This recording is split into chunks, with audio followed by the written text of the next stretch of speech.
ចូលរួមអបអរសាទរសម្រាប់ការអញ្ជើញចូលរួមនៅក្នុងកម្មវិធីប្រគល់វិញ្ញាបនបត្រដល់យុវសិស្សឆ្នើមចំនួនទី7ជំនាញវិជ្ជាជីវៈកាត់សក់និងការដឹកនាំគ្រប់គ្រងអាជីវកម្មហាងកាត់សក់សូមចូលរួមអបអរសាទរ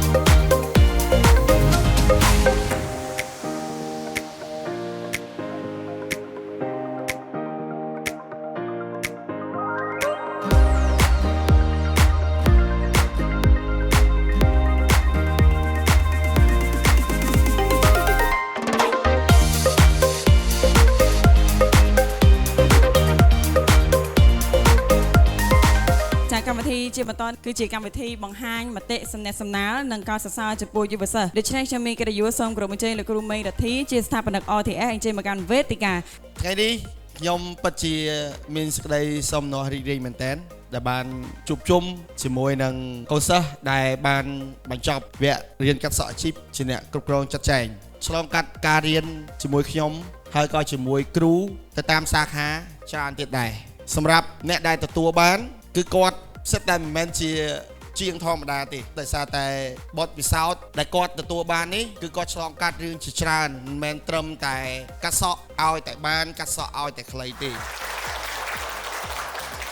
ចាកម្មវិធីជាបន្តនេះគឺជាកម្មវិធីនៃការបង្ហាញអំពីបេសកកម្មបណ្ដុះបណ្ដាលជំនាញវិជ្ជាជីវៈកាត់សក់អាជីពដូច្នេះខ្ញុំមានកិត្តិយសសូមគោរពអញ្ជើញលោកគ្រូងួនលីហួរជាប្រធានគ្រប់គ្រងទូទៅអញ្ជើញមកកាន់វេទិកាចាសូមគោរពអញ្ជើញថ្ងៃនេះគឺខ្ញុំពិតជាមានសេចក្តីសោមនស្សរីករាយដែលបានឃើញនៅព្រឹត្តិការណ៍នៃការចែកវិញ្ញាបនបត្ររបស់យុវសិស្សរបស់ RTS លទ្ធផលដែលយើងទទួលបាននៅក្នុងថ្ងៃនេះដែលជំរុញឲ្យសិស្សរបស់យើងទទួលបានភាពជោគជ័យលទ្ធផលល្អនៅក្នុងការសិក្សាគឺកើតចេញពីការខិតខំប្រឹងប្រែងរបស់ថ្នាក់ដឹកនាំរួមទាំងក្រុមការងារហើយជាពិសេសគឺលោកគ្រូបាទដែលខិតខំបង្រៀនសាលា RTS គឺមានទស្សនវិស័យមួយចង់ឃើញយុវជនមានជំនាញវិជ្ជាជីវៈប្រកបមុខរបរអាជីវកម្មហាងកាត់សក់យើងមិនចង់ឃើញយុវជនគ្រាន់តែចេះកាត់សក់តាមមួយមុខទេគឺយើងចង់ឲ្យយុវជនរបស់យើងគាត់ចេញទៅគាត់អាចបើកអាជីវកម្មហាងកាត់សក់បានបាទ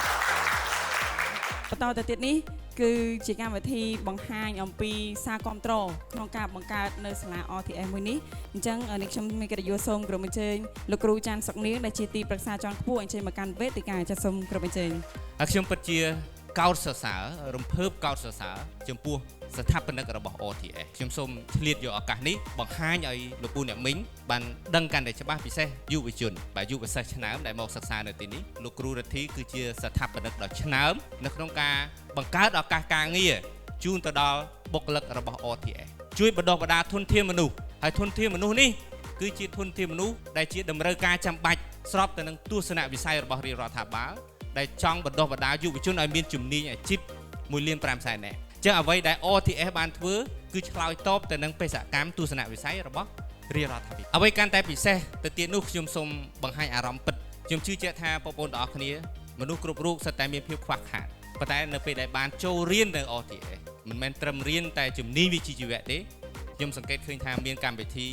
ជួយឲ្យបងប្អូនទទួលយកចំណុចខ្វះខាតរបស់ខ្លួនហើយធ្វើការកែប្រែដោយខ្លួនឯងថ្ងៃនេះខ្ញុំពិតជារំភើបរីករាយហើយសូមកោតសរសើរទៅដល់ស្ថាបនិករបស់ RTS ដែលបានបង្កើតឲ្យមានសាលាបណ្ដុះបណ្ដាលនេះឡើងដើម្បីជួយទៅដល់យុវជនរបស់